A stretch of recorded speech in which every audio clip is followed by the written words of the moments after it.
I used to believe my professional and personal lives were two distinctly separate worlds, like parallel lines that would never intersect. I prided myself on that boundary. If you knew me just a few months ago, you have heard me say 100 times, I never date coworkers, especially not my boss. But sometimes life steps in with a sly smile, daring you to break your own rules. My name is Julia Dawson. I'm 29 years old and work as a marketing manager in a prestigious agency in downtown Chicago. We handle everything from multinational advertising campaigns to niche creative projects, and I love my job. The city skyline is my daily backdrop, steel and glass shimmering in Lake Michigan's reflection. I wake up early for coffee at a corner cafe, catch the L train into the heart of the business district, and spend my days buried in design briefs, brand strategies, and client pitches. My boss is Victoria Hayes, the agency's formidable creative director. Everyone respects her, or if we're being honest, fears her just a little bit. She's tall, poised, exudes an air of unwavering confidence that makes you stand straighter when she walks by. She doesn't raise her voice. She doesn't have to. A single quiet glance can send a wave of apprehension across an entire conference room. She leads the agency's biggest projects, secures our top-tier clients, and seems to have an uncanny knack for being 10 steps ahead of everyone else. I once joked to a colleague that Victoria must sleep in her office because she's always the first to arrive and the last to leave. We all know her only through a professional lens. Her private life is a locked vault. No one's met her family, her partner, or even a circle of friends. If she has any, they remain a mystery. I respected her, admired her, even, but I never once saw our relationship as more than strictly professional. Not until that night. It happened on a random Tuesday as the city lights gleamed outside our 18th floor windows. By then, the rest of the office had trickled out, the overhead fluorescent lights dimmed, and a hush had settled over the usually buzzing open floor plan. The hush was so pervasive that every step of my heels on the polished floor sounded alarmingly loud. I'd been about to head home myself when the phone on my desk buzzed. Victoria's curt voice came through. Julia, can you come to my office? Immediately, my heart jolted, just a little. On my way, I replied, flicking off my computer monitor. As I walked across the large common workspace, I couldn't help but feel an uneasy flutter. Victoria rarely asked me to meet her so late. The bright nameplate on her door, Victoria Hayes, creative director, glowed softly in the muted corridor lighting. Stealing my nerves, I knocked. Her voice answered at once. Come in. The moment I stepped inside, her presence seemed to fill the room. She was behind her massive glass-topped desk, posture perfect, backlit by the Chicago skyline glimmering through floor-to-ceiling windows. She wore one of her signature tailored blazers, a crisp white blouse beneath it, and her reading glasses perched on the bridge of her nose. Close the door, she said, pushing her glasses up higher with a practiced flick of her finger. I did, feeling an odd swirl of curiosity and trepidation. Then she studied me for a few seconds, green eyes appraising, as if assessing my readiness for whatever she was about to say. Julia, she began, I need your help with a confidential project. Her tone was firm, calm, utterly self-assured, and something about the way she said confidential sent a small shiver across my skin. I nodded. Of course. What's the project about?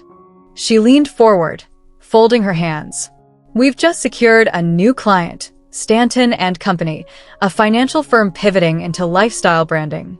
It's a high-profile contract, and the board is placing a lot of emphasis on the creative direction.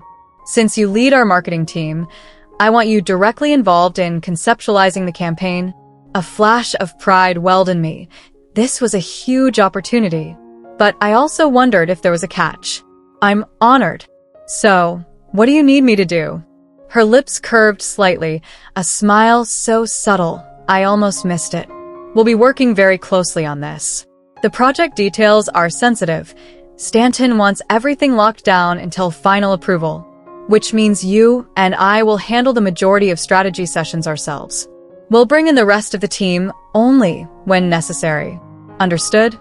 I swallowed, nodding. Yes, Ms. Hayes. She tilted her head. Good. Then, let's get started. I thought I heard a note of excitement in her voice. Or perhaps it was something else, something that, in hindsight, signaled the first crack in that boundary I guarded so carefully. When Victoria said we'll be working closely, she wasn't kidding. Over the next week, we spent long hours in conference rooms, huddled over concept sketches, analyzing data from Stanton's past campaigns, brainstorming angles for a new brand identity. Usually, we'd finalize our initial ideas after the first day or two, but Stanton and company demanded perfection. Victoria demanded perfection, too.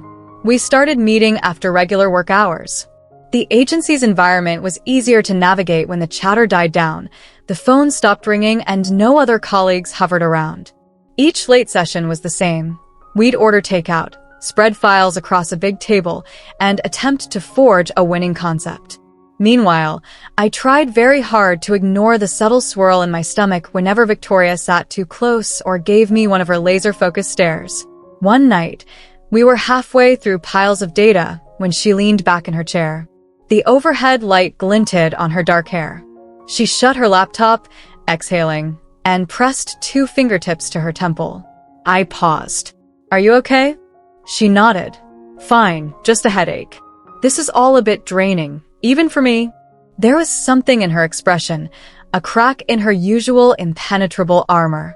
She actually looked human for once, a little exhausted, a little vulnerable. Without thinking, I reached for my purse. I might have aspirin. As I rummaged around, she watched me, a faint smile on her lips. "It's just a mild headache, but thank you." My heart beat a little faster. "Here," I said, handing her the small foil packet. "It'll help." She took it, our fingers grazing for a fraction of a second. The contact was so minimal that I almost dismissed it, except it sent a sudden jolt through me, an awareness that made me hyper-tuned to her every movement. She swallowed the pill with a sip of water, then turned those discerning eyes on me. "You always seem prepared." I shrugged. "Guess that's part of being a manager. Prepare for anything." Victoria's lips quirked. "I can see why you excel at your job, Julia. You're thorough, detail-oriented, and frankly, I've noticed your ideas are often the best in the room." The compliment shot warmth through my chest. I'd never heard her dish out personal praise so directly. "Thank you," I murmured. Her gaze lingered. "You're welcome." A hush fell across the conference room. The hush seemed to pulse with unspoken tension, a tension I couldn't fully identify yet. My stomach fluttered, and I quickly turned back to my papers. "We should keep going." She nodded, but I sensed her eyes on me a moment longer before she reopened her laptop and resumed typing. For the rest of the night, I tried to bury myself in the project, ignoring the strange awareness thrumming beneath my skin. Our big test arrived the following week, on the evening we were set to present our preliminary concepts to Stanton's executives. The agency's main conference space transformed into a polished stage, new black chairs, a large screen for slides, fresh coffee, and a tray of finger foods for the clients. If we nailed this, Stanton's account would become one of our crowning achievements for the year. The presentation itself went off better than I'd dared hope. Victoria delivered her vision with calculated finesse, and I supported her with key marketing stats and creative flourishes. We'd prepared for every question Stanton lobbed at us, and by the end of the Q&A, their head of branding was beaming. As we escorted them out, a wave of triumph washed over me. One of Stanton's directors clapped me on the shoulder in praise. Another shook Victoria's hand vigorously. Eventually, they all left, promising to finalize the contract in the next day or two. I turned to Victoria, my pulse still dancing with adrenaline. "We did it." She gave me a rare, genuine smile, one that lit up her eyes. "Yes, we did." One of our agency colleagues, Danielle, strolled by, still in the building. She grinned. "Hey, we've got some leftover wine and snacks in the smaller conference room if you want to celebrate. A few of us are hanging out for a bit before heading home." Victoria thanked her, but shook her head. "We'll be there in a moment." As Danielle left, I felt a rush of relief. A small post-presentation toast sounded great.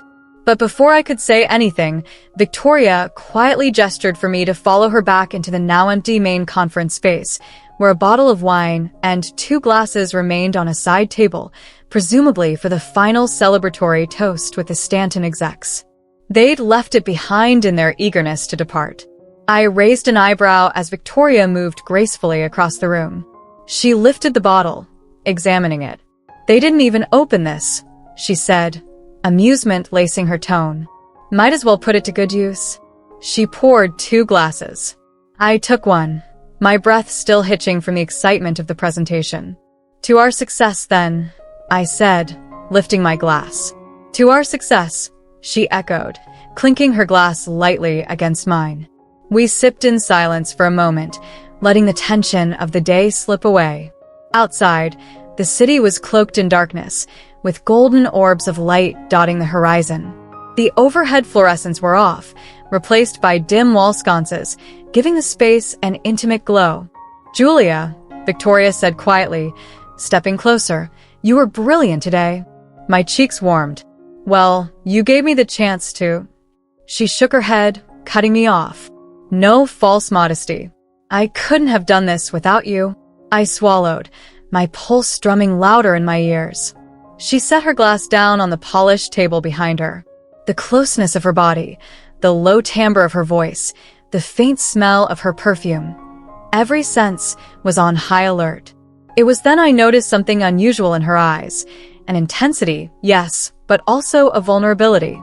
"I think," she said softly, "that I've never really seen you so confident before. You took charge, answered questions, dazzled them." She allowed herself a small chuckle. "You even impressed me." My chest squeezed. I only did what was needed." She studied me. Then, with a tentative movement, she reached out to tuck a stray lock of my hair behind my ear. The brush of her fingers on my skin was delicate, almost hesitant, but it ricocheted through my body like a current. My breath caught. We locked eyes, and the air seemed to freeze. I told myself to step back, to maintain the boundary, but something inside me refused. Something wanted to stay, to see what would happen next. Victoria inhaled, her voice dropping an octave. "If this is a mistake, tell me now." Her meaning was unmistakable. My heart thundered. We both knew the potential fallout. She was my boss. I was her direct report. The entire agency would be scandalized if they found out. Our reputations, maybe even our jobs, could be at stake. But I couldn't make myself speak. Something inside me had snapped free from caution. The tension had built for days, maybe weeks, and now it demanded release. Wordlessly, I let my silence answer. And in that instant, she leaned in, pressing her lips against mine. That first kiss began hesitantly, both of us unsure if it would be welcomed or instantly regretted. But the moment I responded, pulling her closer by the lapels of her blazer, the hesitation melted away. It deepened, turning into a rush of pent-up emotion neither of us had acknowledged until that second. My mind spun. This was so wrong, so unprofessional. Yet it felt like the most natural thing in the world. When we finally broke apart, we stood there, breathing unsteadily, faces inches apart. For a few heartbeats, we just stared at each other in silent wonder. Victoria was the first to speak, her voice trembling slightly. "Julia, we can't, this is..." But she couldn't finish the sentence, or maybe she didn't want to. And I didn't want her to either. I swallowed hard, struggling to collect myself. My entire body felt electrified, my lips tingling from the kiss. The realism of the situation settled in, though, like a heavy cloak. She was my boss. This was crossing a line from which there might be no return. A swirl of panic and excitement coiled in my gut. I stepped back, pushing a shaky hand through my hair. "What now?" She closed her eyes, pressing her fingers to her temple again. We pretend this didn't happen," she said, but the waver in her voice betrayed her uncertainty. I nodded, but the words tasted hollow. "Yes, sure." Right? Neither of us moved. Eventually, footsteps echoed down the hallway outside, accompanied by laughter. Probably Danielle and some co-workers looking for us. My pulse spiked. "I'll go," I whispered, grabbing my things. "People will wonder." Victoria nodded, expression masked once more. "Yes, go. I'll be there in a moment." Hurriedly, I slipped out, leaving her behind in the near darkness of the conference room, the forgotten wine glasses half finished on the table. My mind buzzed with conflicting thoughts, adrenaline pumping. For the next few days, we avoided being alone together. We acted cordial, distantly professional, even whenever the staff was around. If we passed each other in the hallway, our conversations stuck to mundane business updates. If I caught her glance from across a conference table, I'd avert my eyes. And each time, my heart twisted with the memory of her kiss. But ignoring a spark doesn't extinguish it.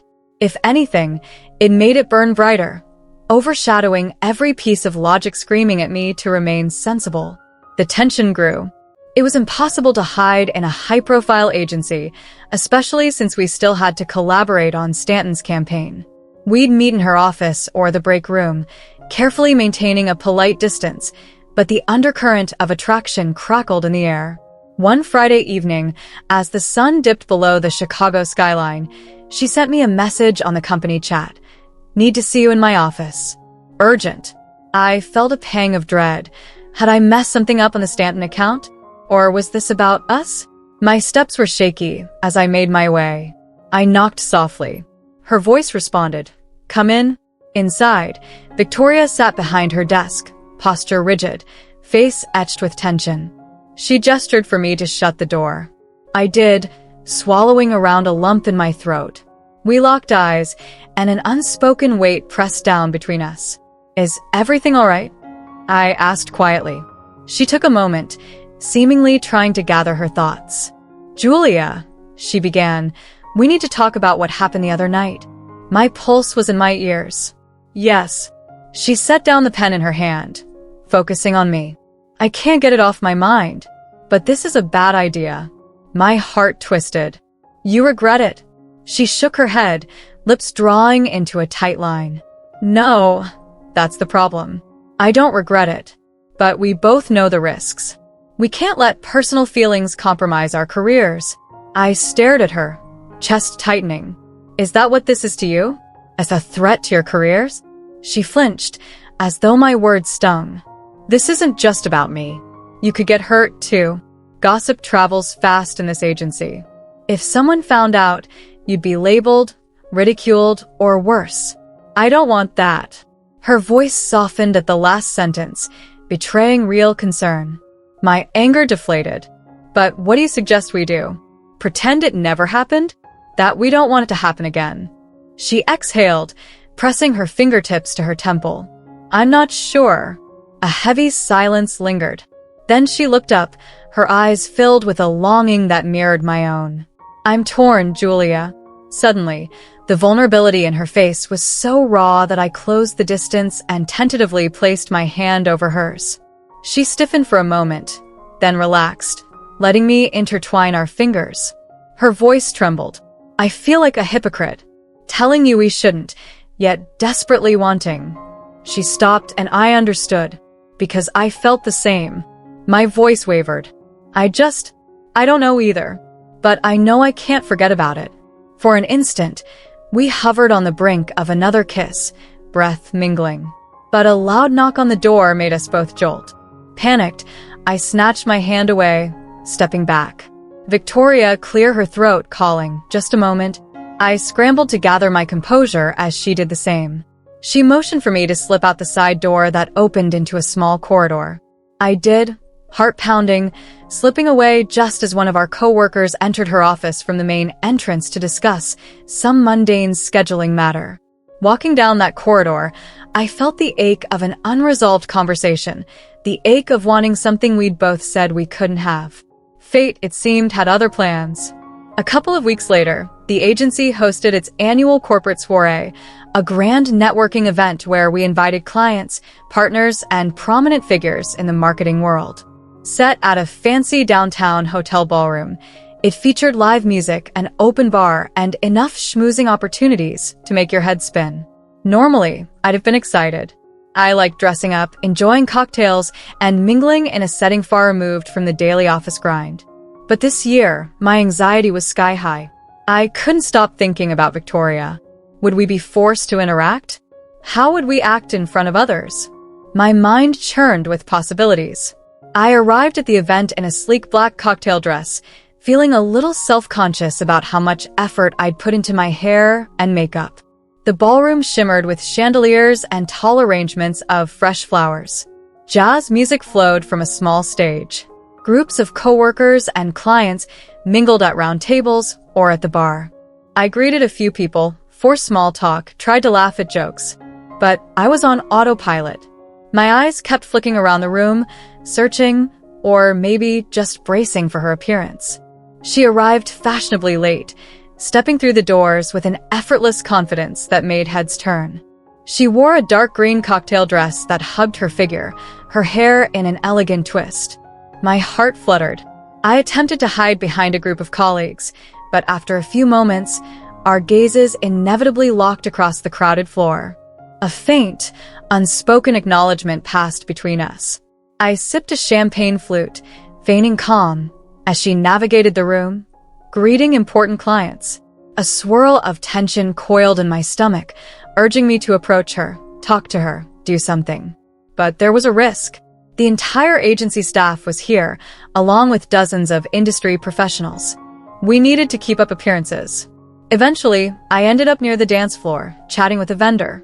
The band switched to a lively tune, inviting people to dance. That's when I felt a gentle touch on my arm.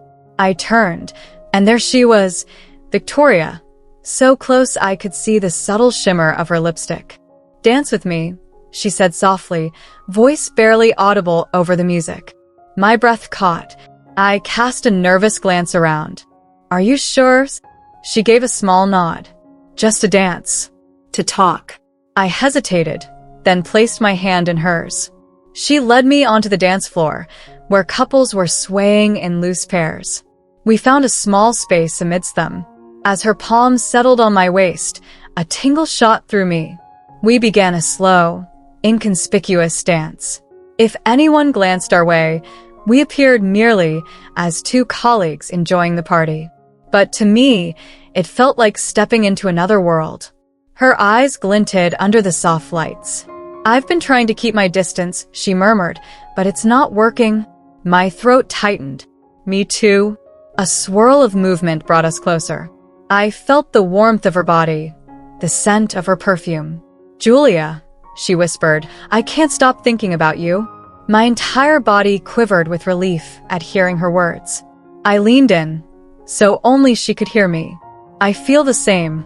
Every day I tell myself to forget it, but I can't." She closed her eyes briefly, as if wrestling with a last shred of restraint. Then, her grip on my waist firmed.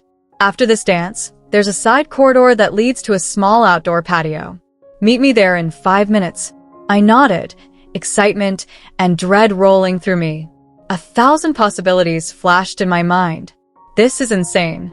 But I couldn't say no. We separated at the dance's end, each drifting away from the floor to avoid suspicion. My heart hammered as I slipped out a discreet side exit, down a hushed corridor lined with lamps. At the end, a glass door opened onto a small private patio overlooking the city lights. I stepped out into the cool night air, my pulse in my throat.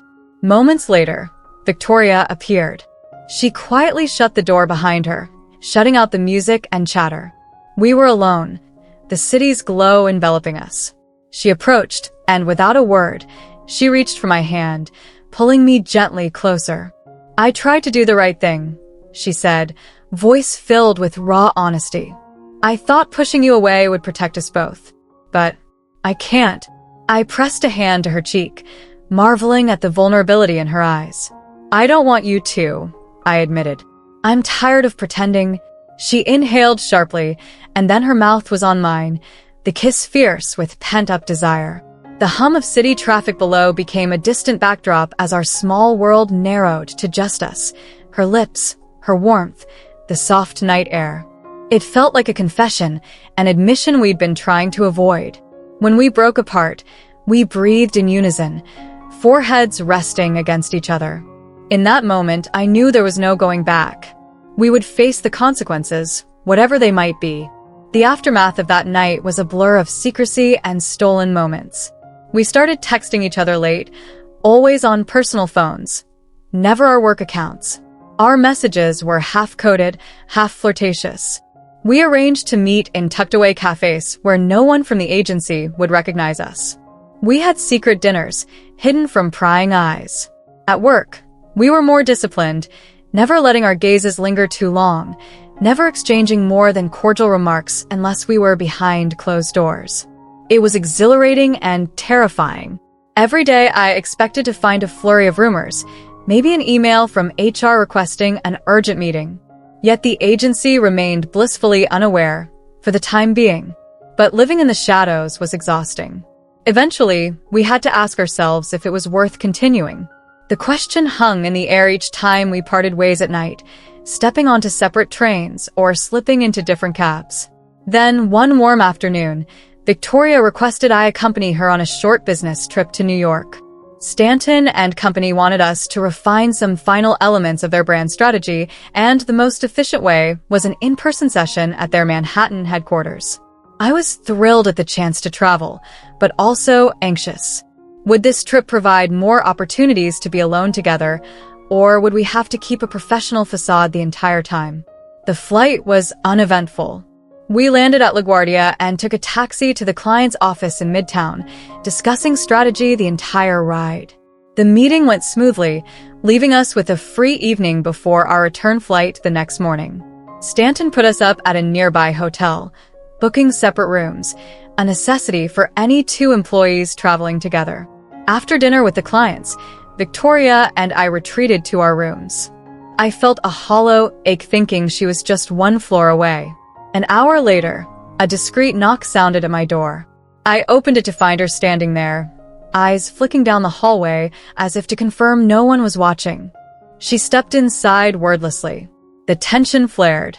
We kissed under the dim lamp near the bed, bodies pressed close, as if the entire trip had been building to this moment. And for once, there was no immediate fear of the agency's eyes on us, no coworkers or staffers in the next room. It was just us, away from Chicago's constraints. We talked for hours, after the kisses and the rush subsided, lying atop the covers of my bed. She confided pieces of her life I never knew, her lonely path from a small-town upbringing to the high-stakes world of corporate marketing, the personal sacrifices she'd made to become a creative director so young. I told her about my family in the suburbs, my younger brother finishing college, how I'd always poured myself into my career as a way to prove I belonged in the big city. Slowly, walls came down. We laughed, we teased, we debated everything from music to the ethics of brand manipulation. At some point close to midnight, she got quiet.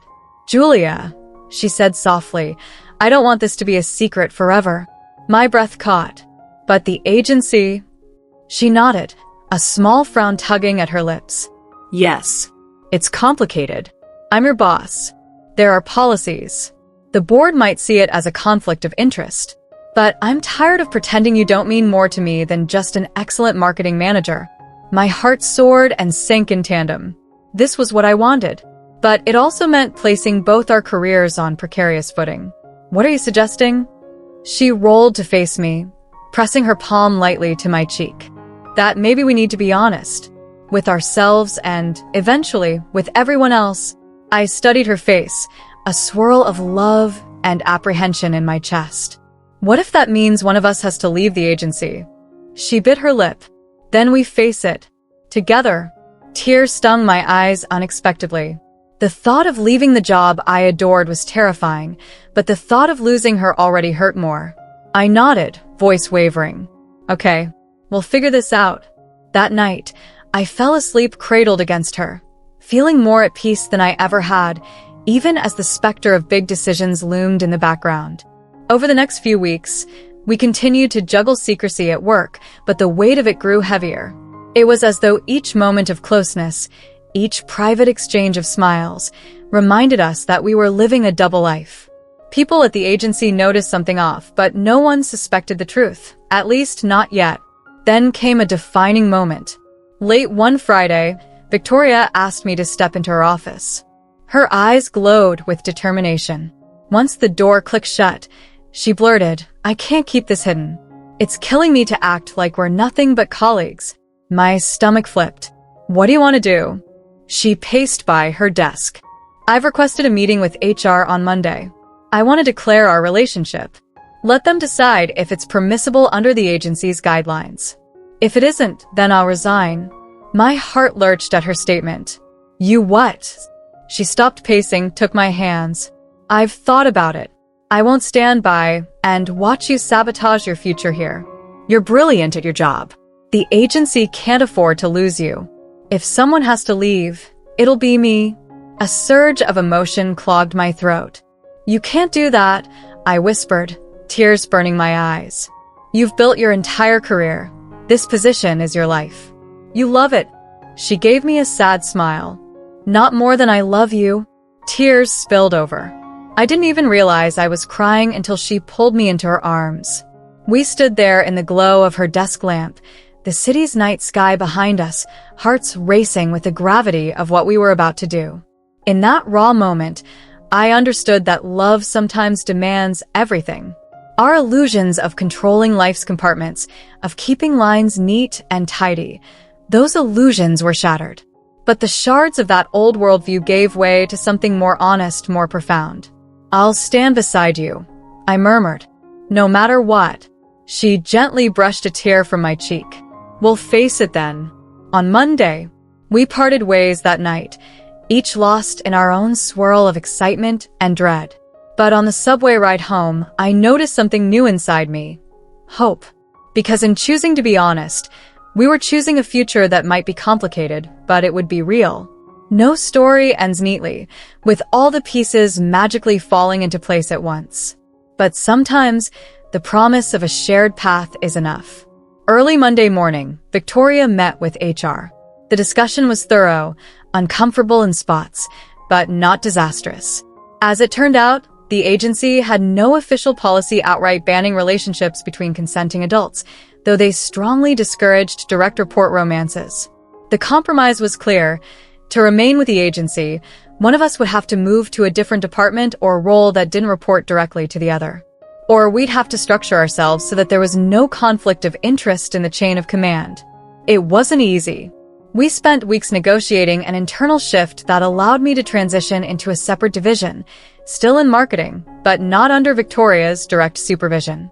We had to disclose our relationship to certain higher-ups. Some eyebrows rose, rumors flew, but it wasn't the cataclysm we'd feared. In time, the chatter died down, replaced by new bits of gossip or fresh industry news. And the rest? We navigated it day by day.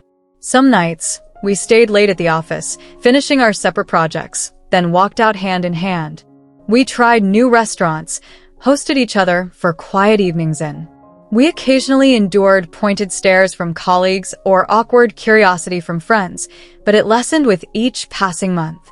One crisp spring afternoon, we took a detour before heading home, strolling along the Chicago River, the sun setting behind the skyscrapers. We paused by the railing, watching the water shimmer in the waning light. She slipped her fingers through mine, giving a gentle squeeze. "I'm glad we chose this," she said softly, her gaze on the sunlight dancing on the ripples. I smiled, leaning my head on her shoulder. "So am I." We might have broken that initial rule. Never date your boss. But in its place, we built something far more meaningful. Yes, it was risky. Yes, it was complicated. But it also felt like stepping into a more authentic life, where I wasn't just Julia, the impeccable marketing manager, but a person capable of loving and being loved, even if it meant rewriting the boundaries I once held so tightly. And in the end, isn't love always a little bit about rewriting the script?